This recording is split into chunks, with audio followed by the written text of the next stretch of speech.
Hello, I'm Chancellor Ronnie Green. Thank you for joining me for today's Nebraska Lecture. This distinguished lecture series features some of the University of Nebraska-Lincoln's most notable scholars, researchers, artists, and thinkers. At Nebraska, we believe in the power of every person. For about 2 decades, the Nebraska Lectures have showcased some of Nebraska's finest scholars, people who embody the spirit of this institution and are committed to sharing their knowledge with the public. Our speakers are renowned experts in their fields. They are scholars who strive to collaborate, breaking down the barriers between disciplines. They are educators who are committed to mentoring and shaping the next generation. They are problem solvers who have spent their careers addressing some of society's most pressing challenges. I am so proud of their accomplishments and dedication to our university and the state of Nebraska. Thank you to the Office of Research and Economic Development, the university's Research Council, the Osher Lifelong Learning Institute, and other partners for making this lecture series possible. I hope you enjoy today's Nebraska Lecture.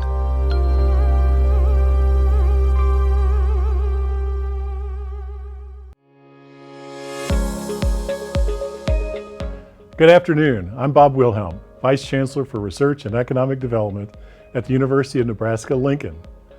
Welcome to our Fall Nebraska Lecture, which is part of our annual Research Days programming. This lecture series highlights some of Nebraska's finest artists, researchers, scholars, and thinkers. Today's lecture features Dr. Angie Pannier.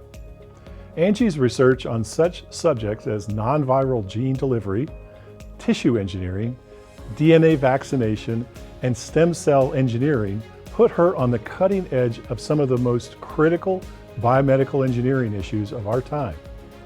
Today, she's going to discuss the history of gene therapy, the events in 2020 that changed the field, and future technologies that will revolutionize medical therapies. Angie received her bachelor's and master's degrees in biological systems engineering from UNL, and her PhD in biological sciences from Northwestern University. She is the Swartz Family Chair in Biological Systems Engineering. Angie joined UNL's faculty in 2007. Thank you for joining us, and please stay tuned after the lecture for a live Q&A with Dr. Pannier.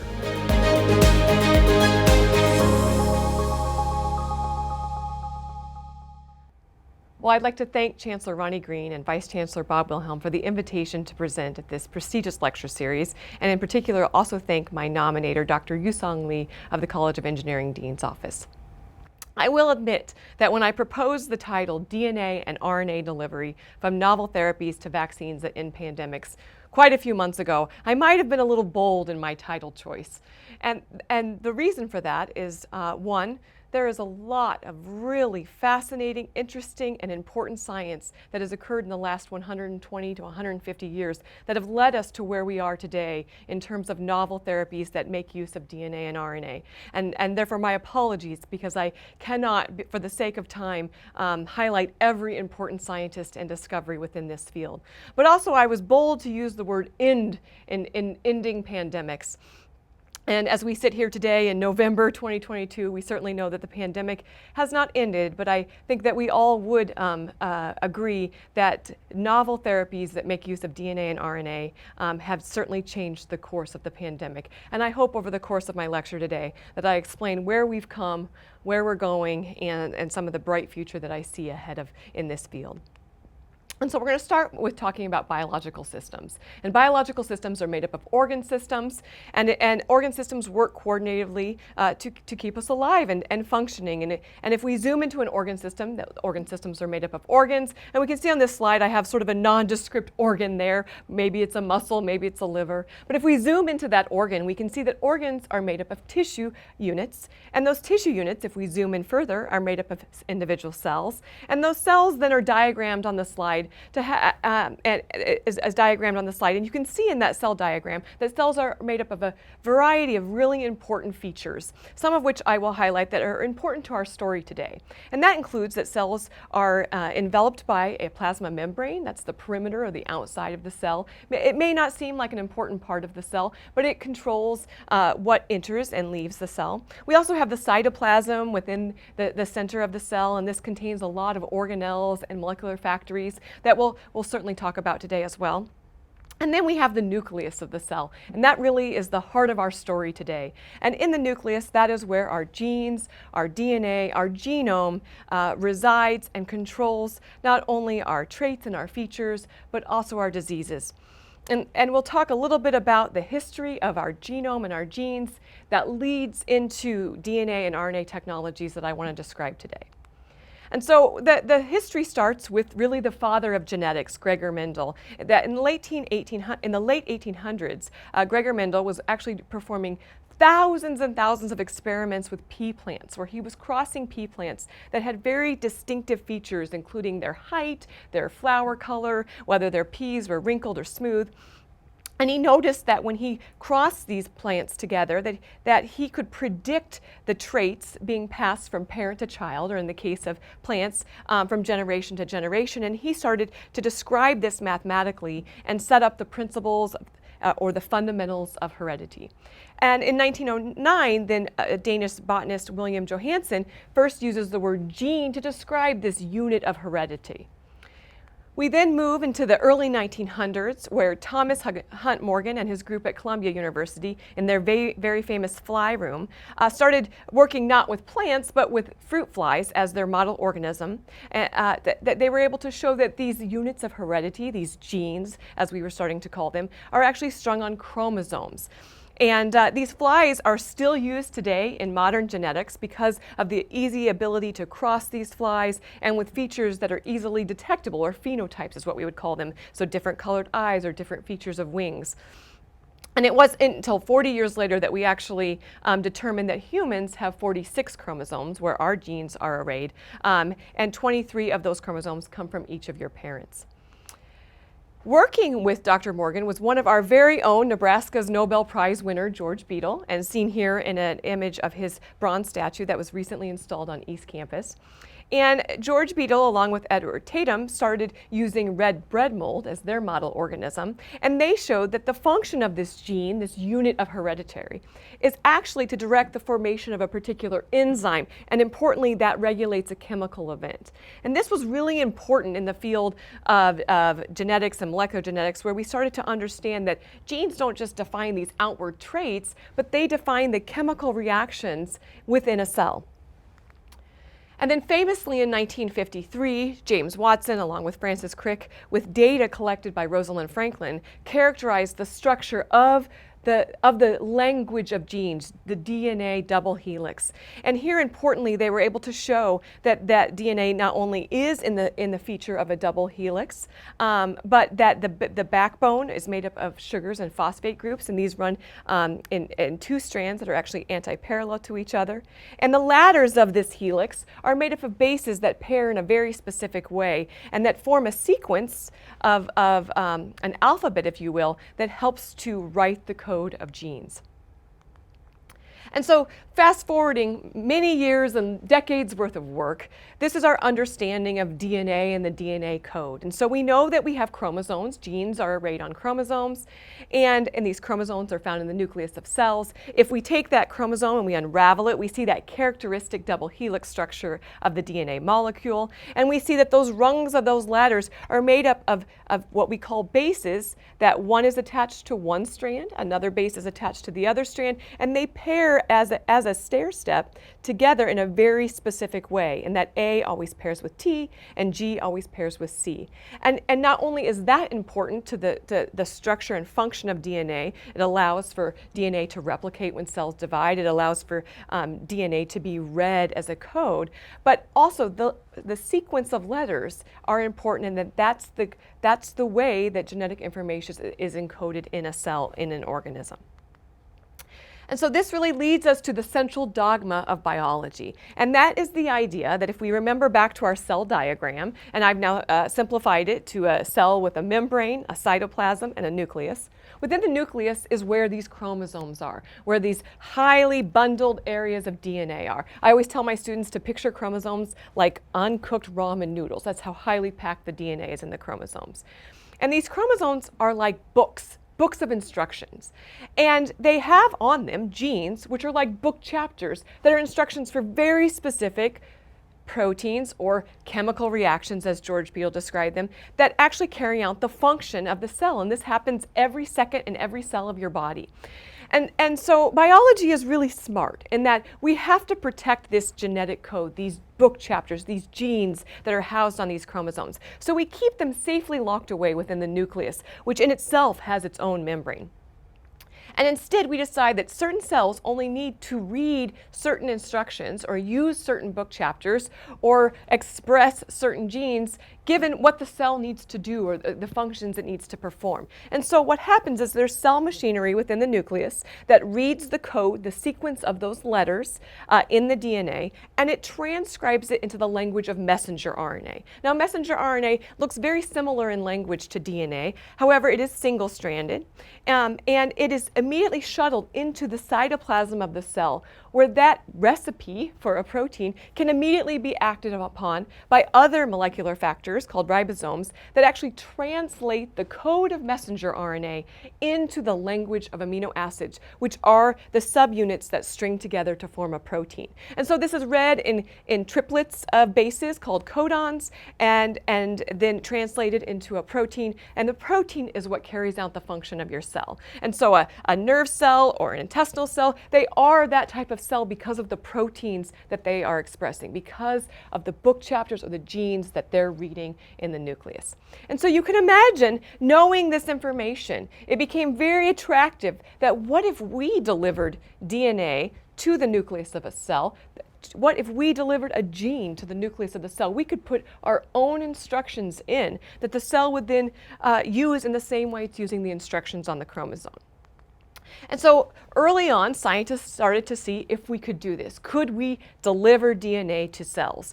And in 1961, Professor Lorraine Krauss at the University of Tennessee delivered DNA that encoded for hemoglobin, a protein, from a healthy patient cell, and took that DNA and delivered it to cells from the bone marrow of a patient with sickle cell anemia, and was able to show that in the cells from the patient with sickle cell anemia, they were able to not only have that DNA, that book chapter, that instruction for the healthy patient hemoglobin in the nucleus, but those cells read those instructions and produced a functional hemoglobin. Now, her techniques were very rudimentary, and it wasn't very efficient in the way that she attempted to deliver DNA to cells, but it did show that we could put instructions in ourselves. But we decided we needed to find a new and more effective way to deliver genes to cells. And it turns out that in many cases, nature already has determined a way to do many of the things that we as biomedical engineers and scientists are trying to do. And in this case, we look to viruses. And so this is a generic description of a virus and really a virus life cycle. And you can see that the virus is made up of a genome or genes that it carries. And then it has sort of a capsid or an outer coating. And a virus is an obligate parasite in that it cannot replicate on its own. So in a normal infection, what happens is a virus enters a cell, it delivers its genes, its instructions, its book chapters to the nucleus of the host cell to instruct that cell to make more copies of the virus, and then the virus buds off more copies. And so we started to think as scientists, well, this is an example of nature delivering genes. So what if we could use viruses to do this, but to deliver the gene that we want to deliver? And so in really outstanding work by Rogers and Fruderer in 1968, they published in Nature that they were able to take a tobacco mosaic virus and insert a gene of their choice into that virus, and then use that engineered virus to deliver that gene to tobacco plants or tobacco leaves. And they were able to demonstrate that they were able to accomplish the gene delivery. And so this set off a lot of excitement, both in the areas of delivering genes to plants, which has certainly set up a huge field of genetically modified organisms, as well as the ability to use tobacco plants to produce pharmaceuticals. But it also, within the mammalian cell world, started to help us see how we might be able to deliver genes to mammalian cells. Again, not using a tobacco mosaic virus, but using viruses that we know could infect human cells. And so the concept of gene therapy started to become, just amazingly exciting, because at this point we have just demonstrated that genes instruct the formation of proteins. We have shown that viruses can deliver genes, and we have started to get information that at the time we were able to link over 1,500 diseases to some sort of genetic basis. And in fact, of those, 92 of the diseases, we knew which gene was causing the disease, which means that there was some mutation in the DNA code that was causing the protein that was expressed to be incorrect in some way and causing the disease. And so this seems an amazing point in time when things started to converge, the ability to deliver genes and the ability to know which genes to deliver. And so Friedman and Roblin outlined the idea of gene therapy, and this is their paper from 1972, where they described, could we use genes as therapy in this idea of gene therapy? And I have to say to all the students or anyone that is in any field, it's really exciting to go back and read the paper that set forth your field. Because not only do they describe the immense potential of using genes as a therapy and really outline almost everything that we have and are continuing to work on, and saw all of that in 1972. But they also urged caution, and caution that we probably should have heeded a little stronger than we did, and that will come clear here in a moment. Because they said this could be dangerous, this could be scary if not done correctly. And so this paper is just a fantastic example of two wonderful scientists forming a field, giving the parameters and setting through the warning. They also have the most exquisitely simplistic, beautiful figure within this paper. And that figure says we have to figure out how to deliver these genes. And that is, we have to take a gene and get it across the plasma membrane, through the cytoplasm, and across the nuclear envelope to actually reside in the nucleus of the cell we're trying to deliver the gene to. And they show that one way to do that might be a virus, and we started to demonstrate in the field that viruses could be re-engineered to do that. But they also said that maybe there's just another way to just get DNA itself into the nucleus.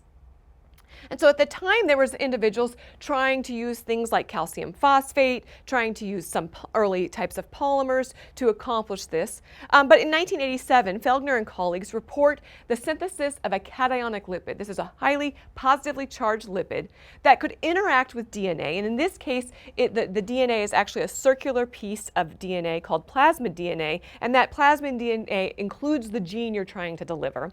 And they complex this cationic lipid with this DNA to form a complex or a nanoparticle that they were able to show can deliver DNA into cells and into a variety of cells. And so this starts to suggest that maybe we don't have to use a virus. There may be other modalities or methods that we could use. And it really starts to set up sort of two areas within the RNA and DNA delivery worlds, and that's viral gene delivery and non-viral gene delivery. And full disclosure, I work in the area of non-viral gene delivery, and I'll certainly come back to that at the end of the lecture today.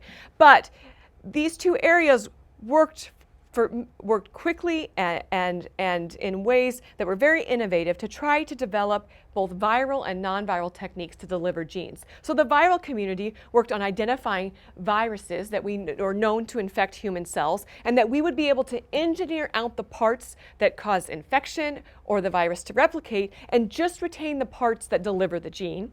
And the non-viral gene delivery community started to come up with more lipids and more polymers and more materials to effectively complex the DNA and deliver it to a cell.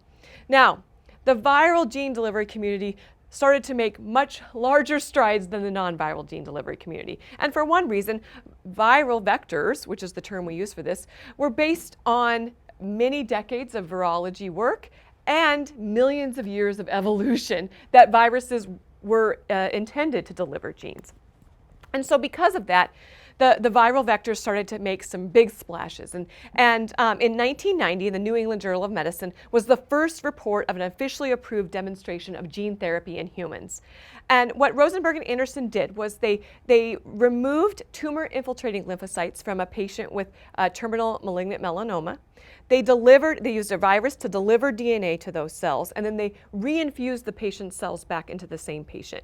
And all of the patients in this study, there was 5 with terminal malignant melanoma, they were able to show in all of these patients that they had the cells with the delivered genes. There was no ill effects, and some of the patients responded positively to treatment.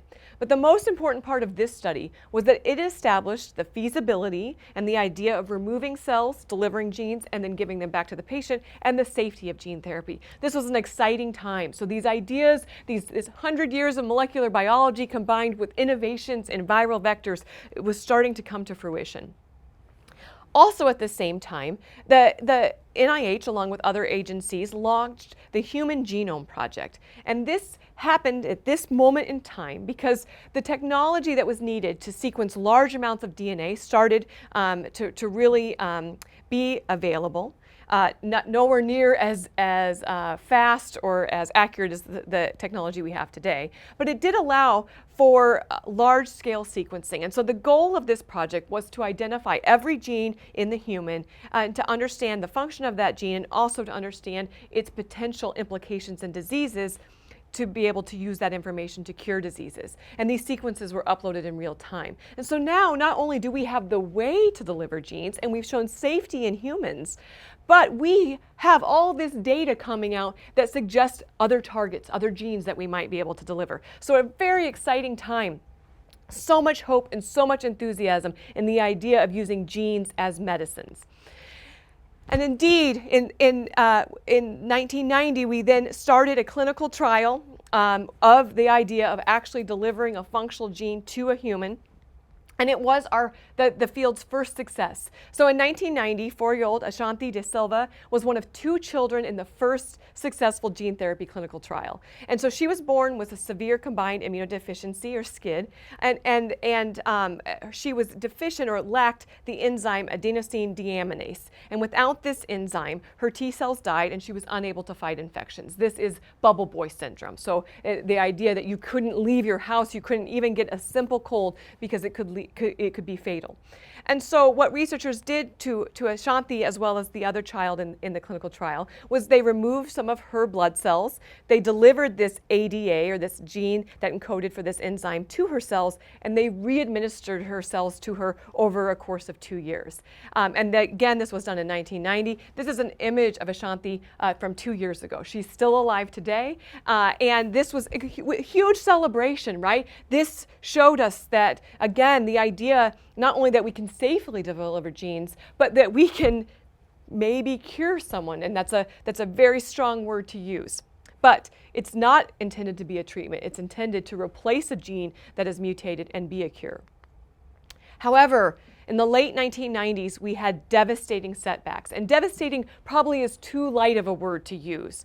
But in 1999, 18-year-old Jesse Gelsinger, a name that is now known to every person that works in gene therapy throughout the entire world, had a genetic condition known as ornithine transcarbamylase deficiency, which basically limited the ability of his liver to break down toxic ammonia, which accumulated in his blood. And this led he was able to manage the disease with diet and many different medications taken every day, but he entered a clinical trial where the idea was that a working copy of the gene that encoded that enzyme that was meant to break down ammonia was delivered to his liver cells using an adenovirus. This is a virus that causes the common cold in humans.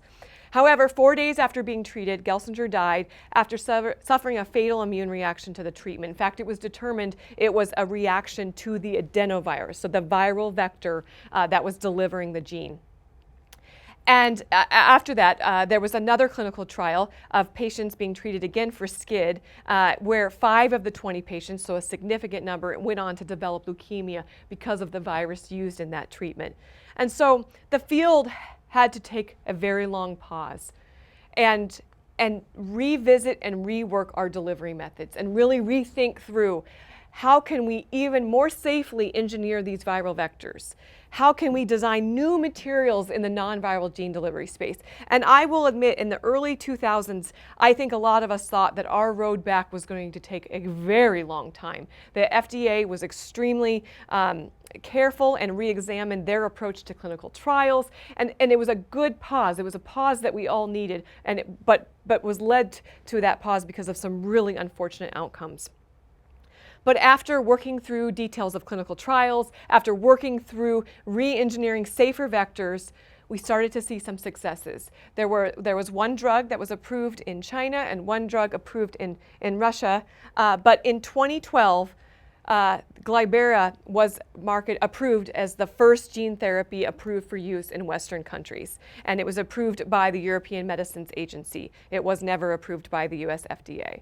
And it was using an adenovirus, so that same virus that had been used in Jesse's trial, but now re-engineered, rethought through to be much safer. And the idea was to deliver a gene to reverse lipoprotein lipase deficiency, which was a rare genetic metabolic disorder. It was heralded as a huge success. We had our first gene therapy product. However, it was priced at $1 million and was withdrawn from the market after only 5 years, after only 31 patients received it, and 30 of those patients received it on clinical trial. So only one person in the entire world was ever prescribed this treatment. And so while it showed again that we had overcome some of our challenges with safety, it highlighted new challenges, that it's extremely hard to manufacture safely these medicines, that if we have a very rare target disease, there's a small patient population to recover R&D costs or cost of manufacturing. And this also demonstrated that the FDA approval was a rough road. And so things sort of marched slowly again, but around 5 years later, that's when the US market started to really open up to gene therapy products. And beginning in 2017, the FDA approved the CAR T therapies, and this is a gene therapy for blood cancer. And this is similar to some of the earlier studies with the idea that we would take a patient's cells, deliver genes, and then give those cells back to the same patient. And so in this procedure, a patient that presents with a certain type of blood cancer, there is a biopsy taken and blood cells are collected and sorted for T cells. These are a specific type of immune cell. These T cells then are used and we use a virus to deliver a gene to these T cells called a chimeric antigen receptor. And this is actually not a gene that is missing or mutated. It's actually a new gene that allows these cells to, when they read the code of the gene and express the protein encoded in it, they present a receptor or a CAR on the outside of their surface. We then grow up lots of these cells that have this receptor on their surface, re-administer it back to the patient, and those receptors are like a homing beacon that allows them to find cancer cells and kill them. And now, since 2017, we now have 6 different CAR T therapies that are approved in the US by the FDA to treat various forms of leukemia and lymphoma. And in some cases, these represent nearly a cure for these cancer patients.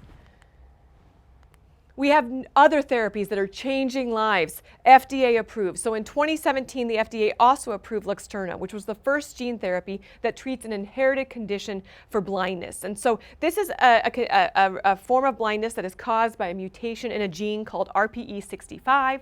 And if a patient presents with that, we can use this therapy that uses an adeno-associated viral vector, so like an adenovirus, but considered to be a little safer, to deliver a functional copy of that gene into the retinal pigment epithelial cells of the eye. And these patients go from being blind to being able to see.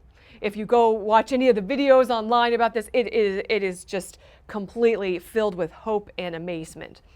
Like other therapies, this therapy costs around $400,000 per eye treated.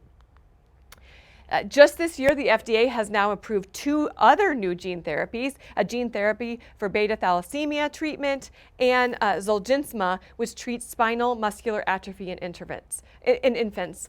And it should be noted that Zolgensma is a one-time therapy to cure these individuals, and right now, priced at $2.125 million per dose, it is considered to be the most expensive medicine in the world.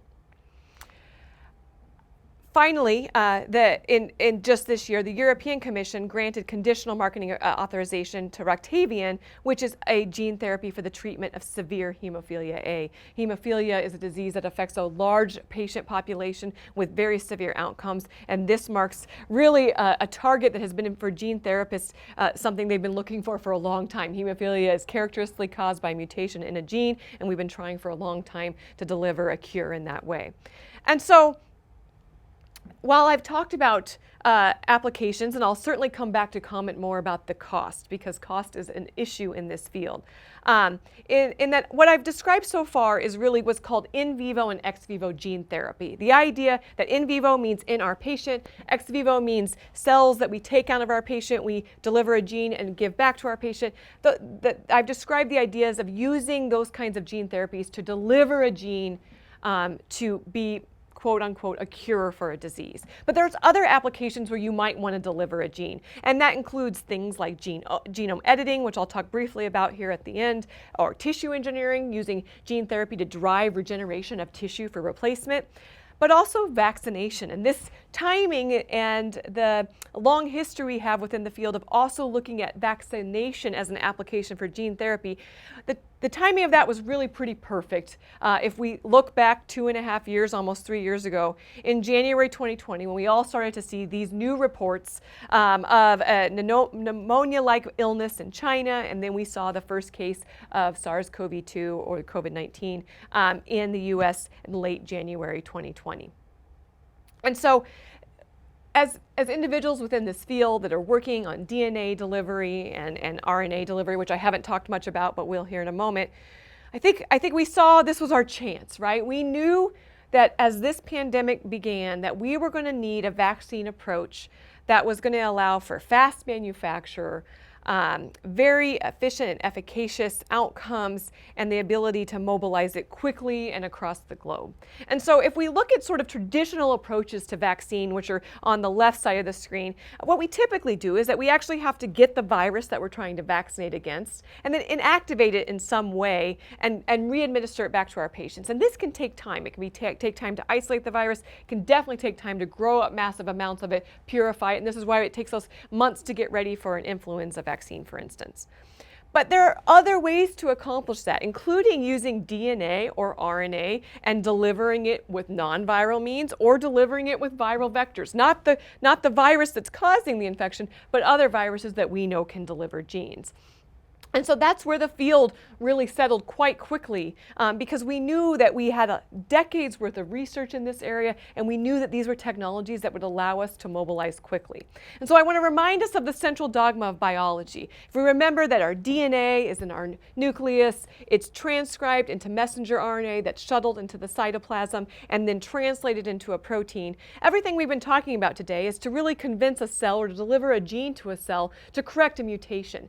In the case of a vaccine, the idea is to deliver a gene to the cell that the cell wouldn't normally express, but that a virus would. And that in turn can stimulate an immune response without ever actually using the entire virus in the vaccine. Only one gene, one piece of DNA that encodes for a part of the virus.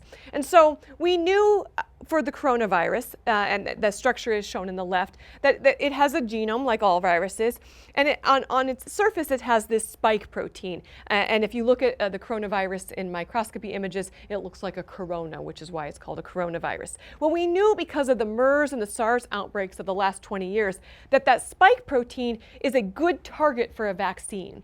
And so the idea represented in the right is, what if we take a piece of DNA that encodes just that spike protein, no other part of the virus, we deliver it to our host cells, to our human cells, they read that chapter, that gene, that information just like they would read any other gene, and they express it as messenger RNA, produce the spike protein, which is then presented and results in an immune response in the antibodies that we hear about so often in the news, as well as T cell responses. And so that is the approach that the field started to rapidly take. You can synthesize these very quickly, and we knew the sequence of the spike protein, and we knew the spike protein should be our target. But there is actually a couple ways that we could accomplish this. One is the way that I've been talking about this entire lecture, which is the idea that you take a piece of DNA, the gene, you deliver it to a cell, it has to get all the way to the nucleus, expressed messenger RNA expressed as a protein. And indeed, this was seen in 3 of the vaccines that are being used today, including the AstraZeneca vaccine, the Johnson & Johnson vaccine, as well as a newer vaccine that was approved for use in India. The Johnson & Johnson AstraZeneca vaccines make use of the adenovirus, the same virus I've been talking about in many of the clinical trials that have led up to today, to deliver the gene that encodes the S protein or the spike protein of the coronavirus. Whereas the vaccine that was approved for use in India actually is just a circular piece of plasmid DNA injected into the muscles. So that's one way to do it. And you can imagine for everything I've talked about previous to vaccine applications, that's a good idea. We'd actually like the gene to maybe be around for a little bit in the nucleus to allow for the therapy to be produced over a long period of time. But for a vaccine, we don't actually need that. We can actually have that protein made very quickly and the immune response happen very quickly thereafter. And so some people started to think, well, what if we kind of circumvent parts of the central dogma and we just go right in with messenger RNA? Remember, DNA goes to messenger RNA, goes to protein. What if we just deliver messenger RNA? That it still has the code to instruct the cell to make the S protein, but we don't have to worry about getting it to the nucleus. And the cell's going to see that messenger RNA in any way that it would see one of its own messenger RNAs, all the thousands that it's processing every second of your life. And you might have said, well, why didn't we think of this before? But I will say before I explain why we did think of this before, is that is the principle by which the Moderna and Pfizer vaccines, those that are used the most in the US, they both use the principle of delivering a messenger RNA that encodes the S protein to the cell. So going back to why didn't we think of this before? Well, we had. We actually had been working on it for a very long time. The idea of delivering messenger RNA instead of a gene, so RNA instead of DNA. And for one shortcoming of that is something that I just mentioned, which is in many times you actually would like the instructions to stay around for a long time in the nucleus. In that case, you'd like to deliver a gene. But there's also a lot of applications where you don't need it, such as vaccine. However, something I didn't mention about messenger RNA earlier is that messenger RNA is very fragile. And so it is intended to be around for a short period of time, be translated to a protein and degraded so the cell can rapidly respond to changing conditions. And so even when we handle messenger RNA in the lab, it's so fragile it can degrade before you even have time to process it. And so there was a lot of technical details that had to be worked out and had been worked on for decades to try to understand how we could stabilize messenger RNA and enable it to be delivered. And so the work that I'm not going to highlight here was individuals that worked on adding various features to messenger RNA so that it wouldn't degrade quite as quickly. But others that worked in the field, including Caitlin Carrico and Drew Weissman, and who came together at first at the University of Pennsylvania, they worked for decades to pioneer mRNA technology to enable its use as a therapy, really focusing on the idea that if you did try to deliver messenger RNA, oftentimes it would initiate an immune response. And so in 2005, they published this really beautiful work where they were able to show that if they modified some of the chemistry of the letters of messenger RNA, they didn't get that response. And so they actually had been working in messenger RNA. They were in a clinical trial for using messenger RNA for influenza in 2020 when it became clear that we needed some technology to pivot and be used for the COVID-19 vaccine. And so a lot of times I think people think that messenger RNA was a new technology, but it was one that was being worked on famously by many really outstanding scientists for decades. Now, in addition to settling on the idea of messenger RNA, we also had to figure out how to get it inside the cell. Now, just because people had worked on stabilizing it and making it less immunogenic didn't mean it still didn't need to be protected during its delivery. And so we went to non-viral gene delivery. Finally, my field got to have its day because there was some materials that worked very well to encapsulate and protect messenger RNA. And so if you remember back to earlier on in my talk when I talked about Felgner designing a cationic or a charged lipid, we went back to that work and actually had never left that work. In fact, we had been investigating lipids as a delivery vehicle for DNA and RNA back to the 1980s, starting with Felgner. And And these are basically fat bubbles that we know can encapsulate medicines and deliver them. And in fact, the FDA has approved these lipid nanoparticles for use for small molecules since 1995. This table actually represents many of the common medications that are administered using a lipid nanoparticle. They also, at the time of the beginning of the pandemic, were in use for clinical trials for nucleic acids or RNA. And so a lot of this felt new to the general population. But to those of us in this field, we thought, well, we've been working on messenger RNA for a long time. We've been working on lipid nanoparticles for a long time. And it made sense then that the FDA, and working with many, many scientists, approved 2 COVID-19 vaccines that deliver messenger RNA using lipid nanoparticles. And so as of 2 weeks ago when I pulled this data, there are 11 COVID-19 vaccines granted emergency use by the World Health Organization, and 6 of the 11 of those vaccines use DNA or RNA as its cargo. That gives me chills to say that. This is a field I've been in my entire academic career, and over half of the COVID-19 vaccines make use of technology that in the late 90s we worried wasn't going to be able to reemerge back into a market. But now we've known that not only are they safe, but they are incredibly efficient and efficacious. And so the future and challenges of gene therapy. First, the future is bright. Efficacy has been demonstrated for gene replacement therapies that are now FDA approved and vaccines that have been injected into millions of arms. In just the last 2 years, there's been hundreds of applications to the FDA now for gene therapy products because of the establishment of safety, delivery, and other technological advancements that we've had. It's estimated that the FDA will start to approve 10 to 20 gene therapies per year by the year 2025. And this is after we went 30 years with only 3 approved. So this is going to be an amazing product space. In addition, there'll be new advances in gene editing technologies like CRISPR that are going to revolutionize cell and gene therapy. And I don't have time today to even talk about CRISPR, but CRISPR makes use of a lot of what I've been talking about today. And instead of delivering a gene, it delivers factors and mechanisms that can actually go in and cut part of a gene and edit it in real time rather than having to deliver the gene. And so the future is so bright. And I like to tease my students, it's suddenly cool again to be working in the area of gene therapy. But the challenges remain, and one that I talked about earlier and that I'll bring up again is cost. All of these range from $400,000 to now being, unfortunately winning the award of the most expensive medicine in the world. And that's because these medicines cost a lot of money to manufacture. They've cost a lot of money in R&D, and our insurance and healthcare systems aren't set up well to price cures. And so we have to address these economic challenges. And one way to do that might be through better delivery vehicles. And so we've talked about viral vectors, we've talked about non-viral materials, but those 2 fields are still working at a rapid pace to try to develop better delivery vehicles that are more efficient. Because if they're more efficient, we can actually deliver less of the medicine to a person, and that can reduce the cost. And so I want to end with a few comments about what my lab is working on in terms of new and innovative materials for gene delivery. And this is an image of the wonderful individuals that I have working with me in my lab on engineering biomaterials for gene delivery. And so we do work in the non-viral gene delivery space, and while we have worked on lipids and polymers and materials, and in particular we focused a lot of our efforts on developing techniques to deliver those genes using those materials to stem cells. We also are working on innovating new ways of delivering RNA and DNA.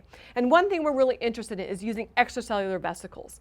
And so extracellular vesicles are these vesicles that nearly all cells that we can find, including mammalian cells and bacterial cells, produce. So these little vesicles bud out of the cell.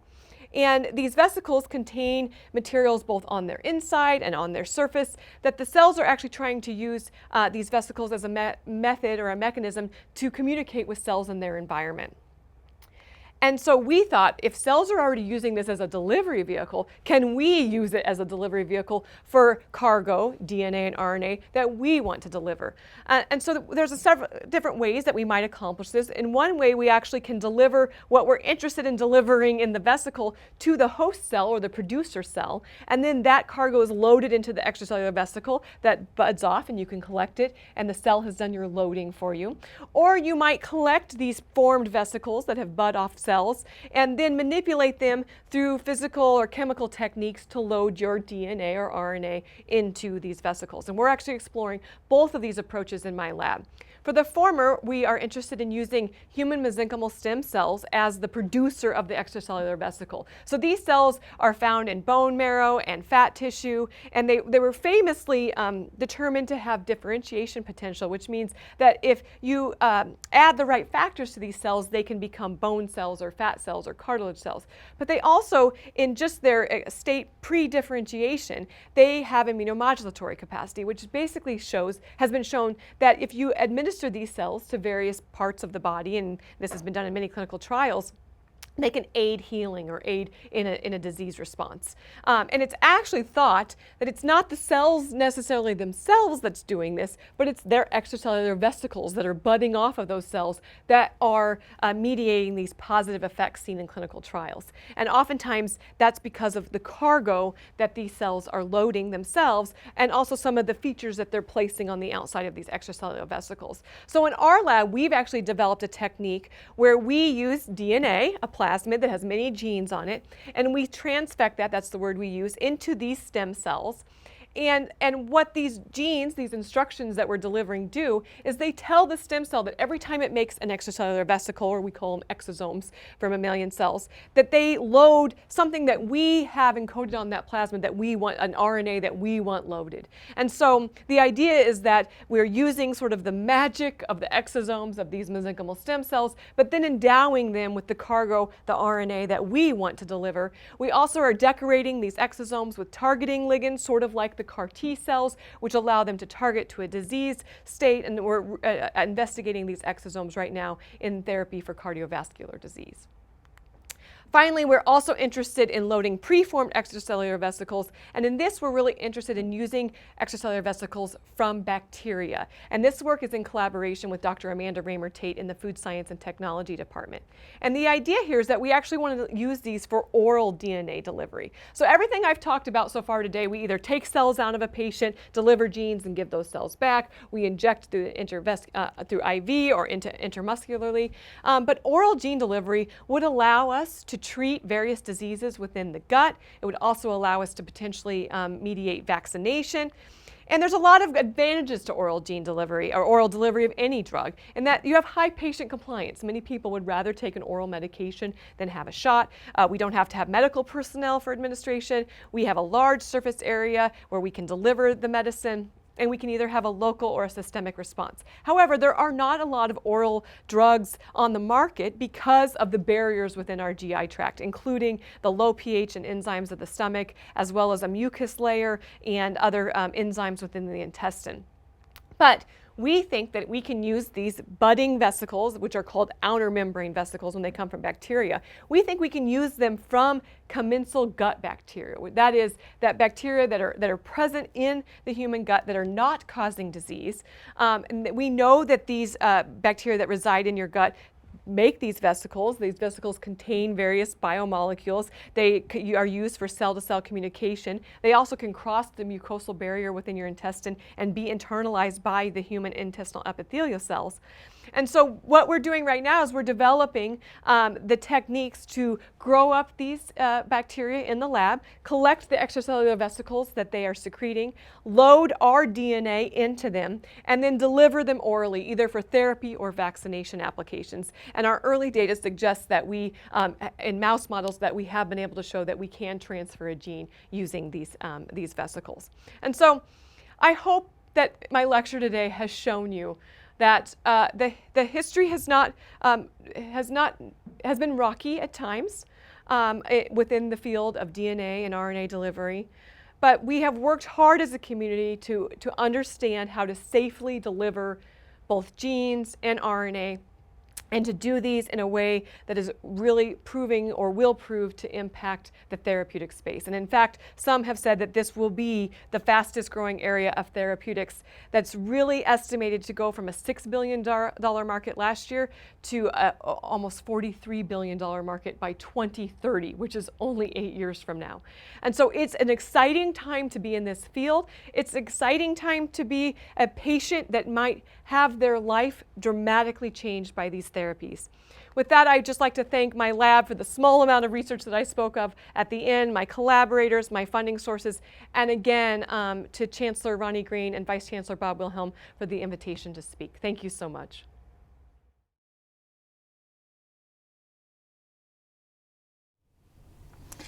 Wow, Angie, that was absolutely fantastic. Thank you so much for the historical tour through the history of gene delivery therapy, as well as like what you're doing up to now in your current lab. So thank you so much for that. Thank you. It was fun to put it together and describe what's really a phenomenal history and a really exciting future. Yeah, and I love that you inserted a little history from Nebraska That's here right. too. That was really exciting. So An important part.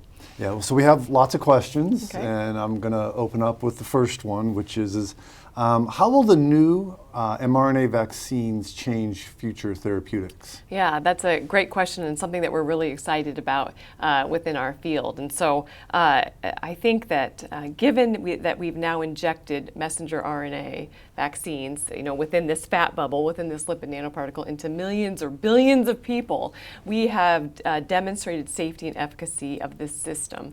And the idea is that since messenger RNA is simply a recipe, it's simply a sequence, we can change that recipe for a different protein that might have a different therapeutic target, and we can demonstrate, like with FDA approval and other types of routes or other types of parts of an application you have to do to get a drug approved, that we have safety and efficacy proven with the system, with the lipid nanoparticle and with the messenger RNA. So I think that sets us so far ahead because we've done that not really background work, but it was done under emergency use authorization and now approved authorization for those vaccines.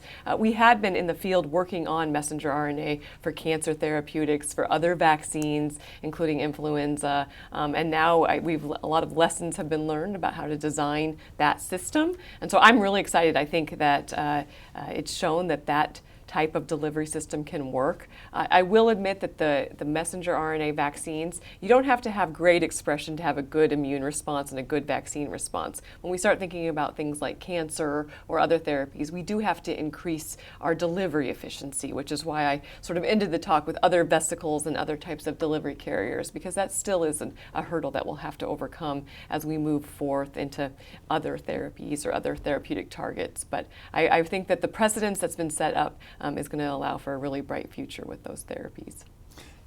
Just to follow up, will this replace or be additional to the current more traditional vaccines? Sure, yeah. I think I've seen it and we've proposed it in both ways. And so it may completely replace some of our standard therapeutics because they're just so much more precise. They're actually getting after the potentially the causative agent of the disease. But I've also seen some really beautiful studies where we use it in combination with, for in example, for cancer with existing chemotherapies and sort of as a combinatorial type of treatment. But, I think with gene therapy, we did have this decade-long pause from the late 1990s to really, 2010, 2015, where we learned so much. And now, with the vaccine work of the last 3 years, we've learned an incredible amount of information that's really going to set us up for some really, really fantastic future therapies.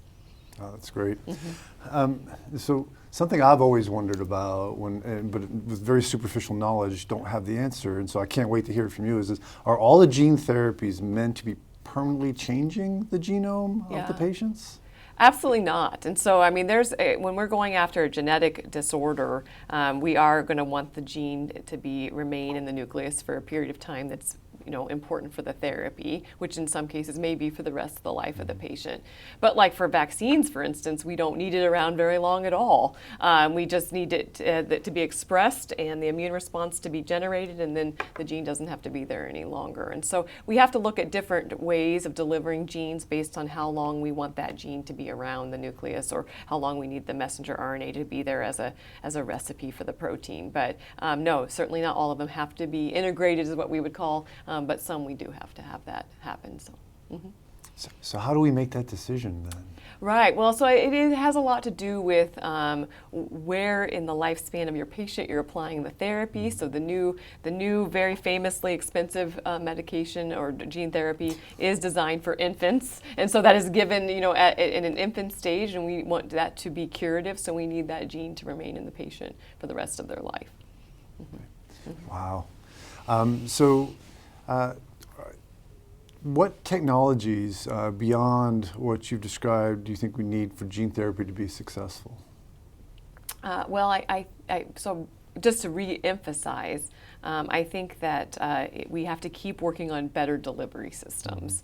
And so as I described for a lot of the vaccine work, we need it we inject it intramuscularly, the cells take up that messenger RNA or the gene, they express enough of that protein to have a robust immune response. But if we're trying to treat some genetic disorder that affects every muscle fiber in your body or every lung cell in your lung, we need that to be much more efficient than just a few cells in your arm. And so we have to have better delivery vehicles that allow for that. Also to allow for targeting. We may want to systemically, inject it through an IV, and it may circulate through your whole body, but we only want that gene to be delivered to the heart, say, for instance. And so targeting and delivery, I think, is really important. And then the other technologies is just with CRISPR editing, which I talked about briefly at the end of my talk, that's an opportunity not to deliver the gene, but to sort of deliver some scissors and some paste to take out the gene and put in the gene that you're trying to correct the mutation in. That we need to work on targeting and safety as well. Mm-hmm. So where is CRISPR going to be? I know where it is now because you've helped me understand that, but where is it going to be? Well, I mean, CRISPR is a very exciting part of gene therapy. I didn't have a lot of time to talk about that today. It, in some ways, is similar in that rather than delivering a gene, you deliver gene or genetic components that give the cells instructions to edit their genes in a way that's safe. So that, in some of the concerns we have talking about delivering a gene to a nucleus and doesn't need to stay around long, this would answer that question. You would actually edit the patient's own gene that's already the book chapter on the chromosome. And so I think it will have a place. It's certainly in clinical trials, and there's been some interesting and great results with safety on some various cancer treatments. And other types of treatments as well. And so I think that the issues with CRISPR are mainly that while the scissors and the cutting and the pasting are specific, they can have off-target effects. And so we have to make sure that we understand what that means and how do we mitigate those off-target effects so that we don't have any cutting of the genome anywhere where we don't want cutting. But I think you're going to see CRISPR in everything from animals for food production to plants to therapies. It's going to really change the way that we go about delivering genes or modifying genes in a variety of organisms. So if I understood that, or maybe not, so if there's changes in gene through experienced methylation, will it be able to think about that? So methyl, in terms of methylation or acetylation, that's more epigenetic modifications. You can use CRISPR to also modify the epigenome, which is not what I talked about today. No, I know. Good job, Dr. Bevins. Epigenetics is the idea that the sequence of bases is not the only thing that's important to control a gene. There's also little knobs that we can kind of place either on the gene itself or on the proteins that genes are wrapped around within a chromosome, and that helps to keep genes on or off. So the book chapter's read or not read, and so there's actually ways that you can modify CRISPR, and rather than cutting, you just use it to sort of dock near a gene where you need it to be, and then it can put on various acetyl groups or methyl groups as well. So. Mm-hmm. Wow. Nice. Yeah, it's very exciting. It is. And we actually work on that in my lab, but I didn't talk about some of the CRISPR epigenome editing that we're doing. So yeah, it's very exciting. Well, that's a perfect segue to two questions I want to dive in a little deeper about you. Okay. Because we only had just the tail end of about you. So I guess the first one is this sort of, why? How did you get interested in this field? What pulled you this way? Yeah. Well, I think for me as an undergraduate engineering student, I was first just interested in science, and so I found myself as an undergraduate researcher in a lab that worked on gene delivery. We sort of worked on gene delivery as a tool to study various other things, and I kind of became fascinated. I was an engineer that had taken no biology courses at that time, and I was fascinated by the idea of DNA and its regulation, and I loved it. And so then, as you look back over your career, it looks like it was very intentional, but at the time there was a lot of wandering, and I ended up in a master's lab that worked on DNA delivery, really small pieces of nucleic acids. And then when I found myself looking for a lab for my PhD, I was, of course, attracted to a lab that happened to work on gene delivery again. And so I've been fascinated with DNA for as long as at least at the beginning of my career and since now. And I have art of DNA in my office and at my house. I just love it. I love everything. I think it's probably the engineer in me. It's a code that we can decode and that we can use potentially as a therapy. And then the other question I had to dive into more about what you're working on, what you're thinking about, is so if you were to come back and see us in 10 years and do another lecture, where do you think your lab's going to be? Where do you think your work's going to be? Yeah, I think it'll be working a lot in the extracellular vesicles that I talked about at the end of my presentation, which is sort of nature's way of delivering nucleic acids in a similar way that viruses is one way that nature delivers genes. We also know that nature uses these extracellular vesicles to deliver nucleic acids, which are the bases of DNA and RNA. And so we have some exciting results in the lab that I shared a little bit in the lecture, but I think that those really have a huge potential to be safely harnessed as a delivery vehicle. So I think that's where you'd find me in 10 years, is I'd be sharing really exciting results about our oral delivery system or using stem cell derived exosomes for some sort of treatment. Okay, nice, thank you. So we got a question from the audience here, and I'll read it and do my best job. For the COVID vaccine, how is the viral DNA inserted into the plasmids that are in the first step of the vaccine production, and where did this DNA come from? Okay, that's a great question. So there are a couple of COVID-19 vaccines that do use a plasmid system to insert into the viral vector.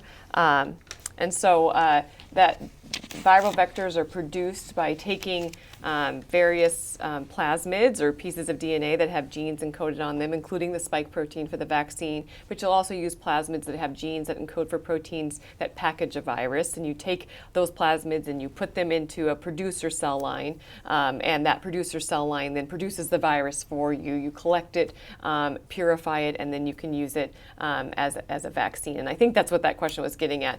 In terms of the messenger RNA vaccines, we can actually synthesize that messenger RNA. There's various ways that you can take a piece of DNA. You can use in vitro transcription to actually make messenger RNA, so you are not even using an organism at that point to make it. And so there are steps you have to do to use some producer cells and various features to produce those vaccines. But the sequence, famously we sequenced the SARS-CoV-2 very quickly because of our huge advancements in sequencing technology. And so we knew early on what the sequence of that spike protein was. We also knew from the MERS and the SARS outbreaks that the spike protein was something that we should focus on. And so we were able to get the sequence, and then you can clone these genes, which is a scary word, but it's really not. It just means move them around in various ways that in terms of like shuttling them in and out of plasmids. Something I couldn't talk about today is gene therapy wouldn't be possible without all the recombinant DNA technology, which is technology that came forth in the 60s, 70s, and 80s, where we learned how to take genes, cut them out of an organism, and then place them into plasmids and use that to shuttle these genes around. It was a great question. I hope that I answered it well, and if I didn't, whoever asked it, email me and we can talk more about how the viral vectors or the viral viruses were made as well as the non-viral. Yeah, thank you for that. Yeah, lots of people I know are interested in that question, that process. So another question we have is that can you describe the techniques, methods of running an experiment? And I'll let you interpret that at the level that you'd like. Running an question. experiment. Yeah. Yeah. That's a great question. It's really yeah. it's a tricky one. You and I could probably talk about this for a very long I time know, of how to run yeah. an experiment. Well, a way to not run an experiment is to walk into the lab and decide to run an experiment. Right? Experiments begin with a lot of planning and a lot of thinking. And so if we're running an experiment in my lab, we start out and we have a protocol written for every experiment, and the very first thing we write is our hypothesis. So what are we trying, what's the objective of our experiment, what are we hypothesizing? And that's really an important part of designing an experiment, because you need to think about what are your variables then. And so you need to have variables in terms of your experimental variables. So maybe for us, maybe we're testing a couple different types of vesicles for their ability to deliver something. We have to have a control where we know that something that might really be able to deliver it, so that we know when it works what it looks like. And then for us, we take those various features. We often will start with delivering those to cells in the lab. And for gene delivery work, we use a lot of genes from jellyfish, so we use the gene that glows green. We use genes from fireflies, so the gene that makes something glow like a firefly. And that it is a gene, so it's a book chapter that encodes for a protein, and then we can see that protein. We can either see it under a microscope or we can see it light up like a firefly. So that's not a therapeutic gene. We'd never use that in a human, I guess, unless people really want to glow, you know. But we use it because it's an early, you know, we can indicate then in our cells, did we deliver the gene? Did it get all the way to the nucleus? Did it get transcribed into messenger RNA? Did it get translated into a protein? If that works and that looks promising, then we typically in my lab work in mouse models, and so then you'd move into a mouse model and look for an effect there for our oral gene delivery system. That means orally delivering those to mice and looking for various features within both their intestine as well as perhaps their fecal matter. So yeah, that's sort of, it's very glamorous. Yeah, nice. Yeah. Didn't think we'd sneak in that word. Yeah. Nice. I have some sort of list. I'm trying to sneak in certain words, right? Yeah. No, thanks for that. It's taking the veil off of some of the experiments you're working on. I appreciate that. Yeah. Another question we have is are the chemical structures of the targeting RNA identical to the naturally occurring bases, or are they modified in some way? Yeah, that's a great question. So I spoke about it briefly within the lecture, but the messenger RNA that's used in the COVID-19 vaccines is chemically modified. And it's chemically modified to improve its stability. Because as I said, RNA is very degradable. If you look at it in the lab, it will degrade. And so in the field, we were able to identify some various features of RNA that you need to add to help its stability. And then some of the bases do have some chemical modifications to reduce their immune response. So. And how are those decisions made on the modifications?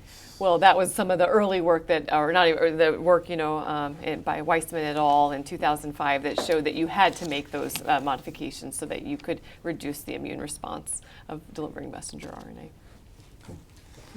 A question I've been thinking about just came in. This is love this question. Loved all the questions. What are some ethical considerations, if any, that come up in your research? What guides your responses to those? Yeah, that's a great question.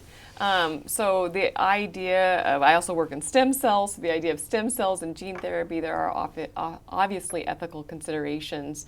And these range from, should we deliver genes that modify individuals to make them maybe better than they are? Like, we're talking a lot about delivering genes to cure diseases or to treat diseases or to protect against diseases, right? But what about delivering genes to give someone some superhuman strength or intelligence?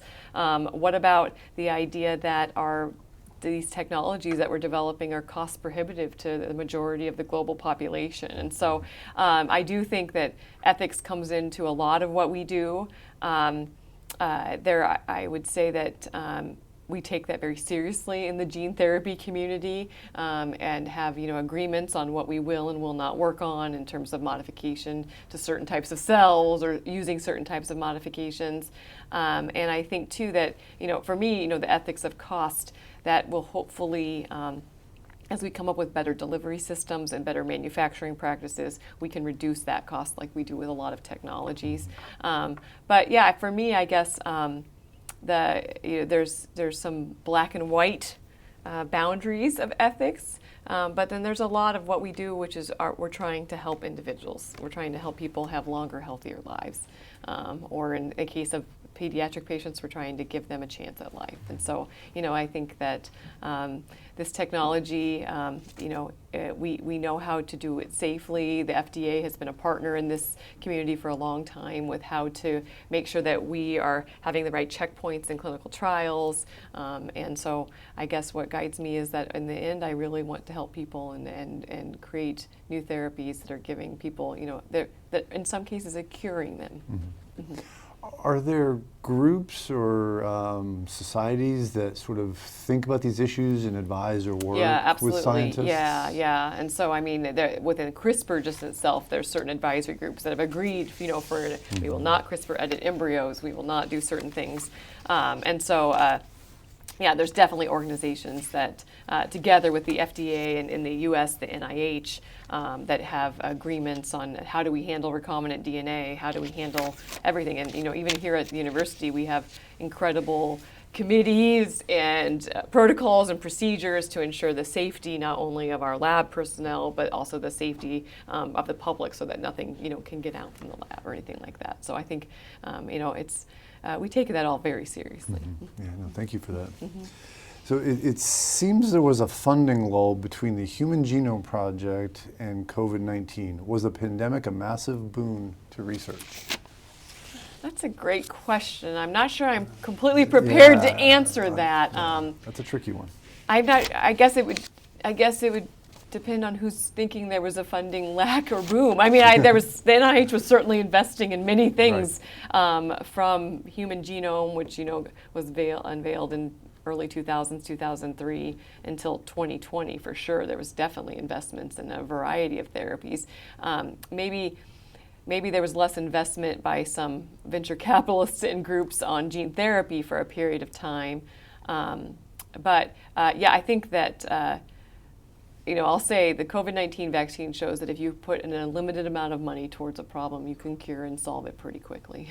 Cure might be a strong word, but you can definitely develop a vaccine that can change the course of a pandemic very quickly. I think even those of us in the community that have worked on lipid nanoparticles, that work on nucleic acid delivery, wouldn't have believed that from sequencing the SARS-CoV-2 virus in January 2020 to vaccines in arms by the end of 2020 that we could do that. But it turns out if you invest a lot of money and you put a lot of time and resources both at the FDA but also at almost any lab I knew that was working in this space, they were working around the clock, right? That we can really, really come out with some cool technology that is very effective. So imagine what else we can do with continued investment in our research. I do think history is going to remember this as a stunning example of how you don't know exactly why you're going to need the fundamental science. Absolutely. But then you need it. Yeah. Famously, when the modified messenger RNA was published in 2005, people thought, well, there's no need for this. Why are we even doing this? And turns out, we needed it quite badly. So. Yeah. No, thank you. Yeah. So, if a student is interested in this area of research, non-viral gene delivery, what would you suggest they would need to do in order to be able to have adequate background to pursue this area? That's a great question as well. I think there's a gene therapy or gene delivery is sort of a intersection of a variety of fields, from cell biology, molecular biology, genetics, biomedical engineering, chemical engineering, material science. I'm sure I'm not even remembering all the different fields, but so I say that in that there's a variety of paths that one might take to get to working in this area. And if you're really interested in developing, the materials around delivery, you might think about material science or engineering. If you're really interested in the genetics or the biology of it, then you may want to pursue, a degree in biochemistry or molecular genetics. But yeah, there's a variety of paths because it's really a convergence of a variety of fields that came together to develop this field and to keep promoting it. Thank you. Yeah, and do you actually? So do you have? I know you have grad students. Do you have? do. Do you have undergraduates and stuff? I that work in do, your yeah, lab? yeah. So can you tell me what they do? Yeah, oh, they work on everything that I talked about. And so they get to deliver genes and deliver small parts of RNA. We do a lot of that work that I didn't really talk about today. And they get to do, the undergrads get to do all the assays. They typically don't get to do the animal works in the lab, but they get to do all the assays and development. And undergraduates in my lab all have their own project working on some really important feature of maybe the delivery system or maybe an important feature of the DNA sequence. And I've trained almost 50 undergraduates in my lab since I've started here 15 years ago. So that's a really exciting part of my job is to help undergraduates. Maybe they don't all fall in love with gene therapy, but most of them will fall in love with research and the idea of it and the excitement, the scientific inquiry, the process, how to run experiments. And so it's been fantastic. And we have 2 phenomenal undergraduates in the lab right now. Well, I think that's a wonderful place to wrap up. I want to thank everybody online for joining us. Absolutely. And especially Dr. Paneer for giving us just an amazing lecture and so much to think about. Thank you so much. Everybody, thank you very much. Thank you.